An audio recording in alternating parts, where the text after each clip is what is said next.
We're just getting started now with Module 3, which is the module where we're going to talk about customizing the QuickBooks environment. One of the first things you'll want to do is go through the preferences in QuickBooks and set some of the different preferences so that they work best for your company file. And I want to take a few moments and go through all of those options with you so you'll know which options are the ones that you'll want to change. Let's go ahead and flip over to QuickBooks and I'll show you how to get to the preferences. What you want to do is go ahead and go to Edit on your menu and come down to Preferences at the bottom of the list. The way the Preferences window works is you'll notice there are different groupings of options over on the left, and typically when you come in, it's already on the General grouping. For each of these groupings, you'll want to check the options that are under the My Preferences tab and also the Company Preferences tab. Let's start at the very top where it says Accounting, and I'll click on the My Preferences tab, and you'll see there are no options here. So now I'll click on the Company Preferences tab so that we can look at a couple of these. I want to talk to you about this very first one that says Use Account Numbers. Now let me just cancel this for a moment. I want to show you currently what your chart of accounts looks like. This is the most important thing in QuickBooks right here. It's called the Chart of Accounts. We're going to talk more about this over in Section 3. Right now you'll notice that it's just a list of your accounts, and if you notice they're in alphabetical order over here by whatever type they happen to be. For example, if you look at the expense accounts, you'll notice now these are in alphabetical order. If I go back to the preferences where we just were, remember, Edit on the menu, Preferences. I'm under the Accounting grouping on the left, and I want to choose the Company Preferences tab. If I check Use Account Numbers and just click OK here, notice now your chart of accounts has what we call General Ledger numbers here on the left. So now they're sorted by type, but instead of alphabetical, they're actually numerical right over here. That's the difference. And these are just options. You can turn these on or off. I'm going to go back to the preferences. Same place we just were. That's going to be up to you if you want to use those account numbers. The next option I want to point out is the option to use the class tracking for transactions. Let me just give you a quick overview of how this would work. Right now, you can actually run reports on the company as a whole. If you want to run a profit and loss, for example, to see how much money you made or lost, you can do that. If you want to break your company down into smaller sections to run a profit and loss, let's say, you can do that as well. As an example, let's say that you have a business that has 5 different locations. You can actually turn on this class list, and every transaction you create will have a drop down where you can pick one of the different locations that that transaction is for. If you do that consistently, you can run a report on the entire company, but you can also run that same report per location. We call that the class tracking. So it's very good for options like locations or any way you want to break down your company, maybe by departments. You'll be able to use it for that as well. The last thing I want to point out on this screen is this option that says Set Date and Password down here at the bottom. One of the things that you will find is that accountants and bookkeepers will actually close the books at the end of every month, and then they'll close the books at the end of the year. Here's what this means. Let's say you've closed the books through the end of October. It is now November. You can't make a change before October 31st, so you won't be able to make a change in the close period. If you see something you need to change, the correct way to change it is to make an offsetting entry in the current period. Let me give you an example. What if you actually see that there is a bill that you've entered twice and you'd like to delete one? Since it's in a closed period, you won't be able to do that, but you can make a credit memo in the current period to offset that second one that you originally wanted to delete. That's how it works when we talk about closing the books. If you did decide to close the books, you would click here to set a date through which you wanted to close your books, and also you would set a password. QuickBooks will not make you close your books. It's not even going to ask you. You just need to know this feature is here and go here and close them whenever you're ready to do that. Let me go down a few on the left here to the grouping that says General. And notice when you make some of these changes, it will ask you if you'd like to save it. I'm going to say yes. And this time I'm going to start with the My Preferences tab. There are a few options here that you'll definitely want to turn on, starting with the very first one, pressing Enter to move between the fields. Currently, if you don't have this checked, what will happen is you will start typing in a form. Let's say you're typing in an invoice, for example, and you hit the Enter key, thinking you're going to move on to the next field. What it will actually do is save and close that invoice, and then you won't realize it and you'll enter a second one. If you check this box, what will happen is you can use the Enter key or the Tab key at any time to move back and forth between your fields. There are a lot of other little options here. For example, would you like it to beep when it records a transaction? Would you like to turn off pop-up messages for products and services? I do want you to notice this one here, automatically recall last transaction for this name. What this means is, let's say that you write a check to pay your electric bill. You're going to fill out the pay to the order of, you're going to put in the amount, you might put some things in the memo, you'll have your account number somewhere, you're going to pick the correct account that this would go to in the chart of accounts. There's quite a few things that are going to be on that check. Wouldn't it be nice the next time you pay to the order of and use the same vendor name that it pre-populates the latest check for you and you just go ahead and change the amount of money? That would keep your accounting consistent and a lot less typing for you. The other thing is you might want to check this option, use today's date as default. And basically what that means is that any transactions that you create will have today's date on them, and you can change them if you need to. All right, going down the list, let's look at items and inventory, and I will go ahead and save my changes. In this case, I'm going to need to click on Company Preferences.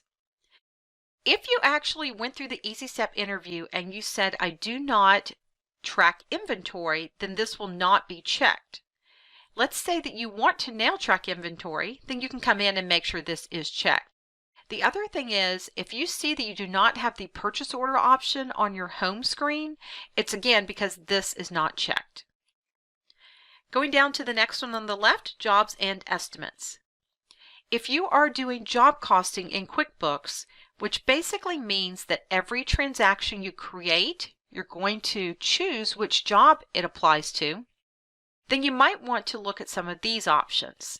Here you have different words that mean pending, awarded, in progress, and you may have different terminology for these. So notice that you can go down the list and you can actually change these to whatever your terminology happens to be. Here's where it asks, do you create estimates? If you said in the Easy Step interview that you do, but maybe you forgot to do the progress invoicing, notice here you can turn them both on or both off. Back on the left here, going down to payments, there are a couple things here I'd like to point out. I want to just make you aware of this one for a little bit later. This one says use undeposited funds as default deposit to account. What that means is once we start entering invoices and then we receive payments, it will actually put that payment in our chart of accounts in an account called undeposited funds. You may not want that. Later on, when we talk in another module about working with payments, I will show you how this works if you come in and uncheck this. You can also set up online payments. You have the ability in QuickBooks to actually email an invoice over to your customers.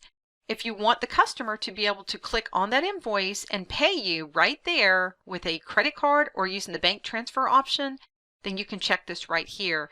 You would have to go and set these up previously with Intuit. There's also some options for payment reminders at the bottom. And when we talk about payment reminders, we're talking about for customers. Do you want to send payment reminders to your customers, yes or no? And if QuickBooks Desktop is open, it will prompt you at, in this case, 10 a.m., but you can set that at whatever time you'd like to go ahead and do that. You'll also notice that if QuickBooks is not open, you'll still see the prompt whenever you open it the next time. I want to go ahead and stop the video right here and have you go on over into the Preferences Part 2. I will see you shortly. Welcome back. We are working in Module 3 and we are on Section 1 where we're talking about the preferences. We've already completed Part 1. This is going to be Part 2. We're just going to continue where we left off talking about the different options in QuickBooks. When we left off, we were talking about the options under the payments on the left, and we talked about the fact that if you're receiving payments from a customer, then it's going to automatically use the undeposited funds as the default deposit to account. We will actually change that when we get to the section where we talk about receiving payments. Let's go ahead and move over to payroll and employees on the left. When you went through the Easy Step interview, one of the questions was, do you want to use the payroll feature, yes or no? And if you had said no, you wouldn't have even one single icon on your home screen in QuickBooks to set it up if you changed your mind. You would need to come in here and choose full payroll in order to see that icon. While you're in here, there will be some preferences for payroll that you could use. You could go ahead and look at some options for pay stubs, workers' comp, and sick and vacation. There's some check boxes right here about recalling some different options that are on previous paychecks. And then down at the bottom, if you want to sort your list of employees by first name or last name, you could change that option. One thing to keep in mind is payroll is not free in QuickBooks. You do have to pay for it. We'll be talking about that later when we get to the module about payroll. Let's go ahead and talk about reminders over on the left. These are things that you can have QuickBooks remind you that you have to take care of. It might be you have checks to print. It might be you have some overdue invoices. There might be some to-dos you had created. You can have QuickBooks show you those in a summary or a list. A summary basically means if you had 6 checks to print, then it would actually just give you a total of those 6 checks. If you chose the list option, then it would show you each of the checks individually. Also, for some of these, you can have it remind you earlier than the actual due date if you want, and you can see you can put in the number of days right here for that. You're going to find that the reminders don't just automatically pop up on your screen to remind you that you have to take care of these things. The only time you see the reminders is when you first open the company file. There will be a white window there that lists all of these things. You won't see it again once you close that window. The other thing is, under the tab that says My Preferences here, you have to have this checked, because if you don't, you will not see the reminders window at all. Let's move down to reports and graphs. There are some reports in here that you can actually run through QuickBooks, and if there are some reports that you need to modify the options of before opening, then you can check the box here and it'll prompt you for things like that. There's also some options under the company preferences that you'll want to know about. One of them is when you run reports in QuickBooks, they're automatically on an accrual basis. You may want to run them on a cash basis. Now you can change that on each report, but you could also just change it right here so they're automatically on that cash basis. You'll see some other options as far as aging reports. You can age from the due date or the transaction date. You might want reports to show items by the name only versus the name and description. You can see some of those options right here. Moving down to sales and customers on the left, let's see if there's any options under the My Preferences tab. And one of the things you'll see is that there is an option in QuickBooks called time/cost. And what that allows you to do is if you incur any expenses that you need to turn around and invoice a customer for, then you can actually pull those onto an invoice. QuickBooks will remember those and pull them for you. You can have it prompt you automatically to add those when you pull in a specific customer or job, or you can have it just ask you what you'd like to do. Back under the company preferences, there's going to be a couple of things here you might want to know about. First of all, if you have a particular shipping method that you use, then you can actually have that pull in automatically if you like to use Federal Express, for example. If you're not shipping anything, none of this will apply to you. Down to sales tax on the left, and I'm going to save this change. One of the questions in the Easy Step interview was, do you charge sales tax, yes or no? Let's say that you had said no originally and now you've changed your mind, then you can come here and say yes. It's also going to ask you here to set up your most common sales tax item. Now, you'll actually have to get out of the preferences window to do this, and that will be done back under here under items and services. You'll set up that common sales tax, and then you can come in and choose it from this particular list. We'll get into that a little bit later when we talk about sales tax. You can also go ahead and tell QuickBooks that most of your items are taxable, or maybe they're not, and you can choose your terminology for those. And there's a couple of other options about paying sales tax. If you pay it monthly, quarterly, or annually, then you can set that up here as well. Going down the list, I'm going to skip down to send forms. I mentioned to you that you have the ability in QuickBooks to actually send invoices, purchase orders, things like that through email right from within QuickBooks. If you do, there's going to be a generic, what I call a cover sheet that goes with it, and it's this one here for invoices called Basic Invoice. I'll just go ahead and hit edit down here so you can see what it looks like. You can see that it says Dear, and it has the first name, your invoice number, your transaction is attached. You can see this. You can change this to say whatever you would like. You can also create your own if you don't want to use the basic one. I'll just go ahead and cancel that for now. And here's where you would add a new one if you wanted to create your own. And this is for invoices. You do have email templates for statements, purchase orders, etc. Almost done here. I'm going to scroll down a little bit on the left. I want to mention the spelling because you do have spell check available. If you're under the My Preferences tab, you can check or uncheck this always check spelling before printing. That is a really great feature. You do want to have your spelling checked when you're sending out invoices or correspondence, but it can be a pain sometime if you don't like that. The last one at the bottom is your time and expenses. You'll want to go to the company preferences, and this is where we talked a little bit in the Easy Step interview about the time tracking. You could turn that option on or off. You could also specify the first day of your work week. And then down at the bottom you have some invoicing options. For example, if you wanted to track all your reimbursed expenses as income, things like that, you can go ahead and set those options. There are a ton of other preferences in this window. You'll want to take time and look at some of these, and some of these you won't even recognize until you've been using QuickBooks for a while. But I just wanted you to see some of the more important ones, and I want you to make sure you know how to get to this. And remember, you get to this window by going up here to Edit and coming down to Preferences at the bottom of the list. I'm going to go ahead and click OK now, and our options are set.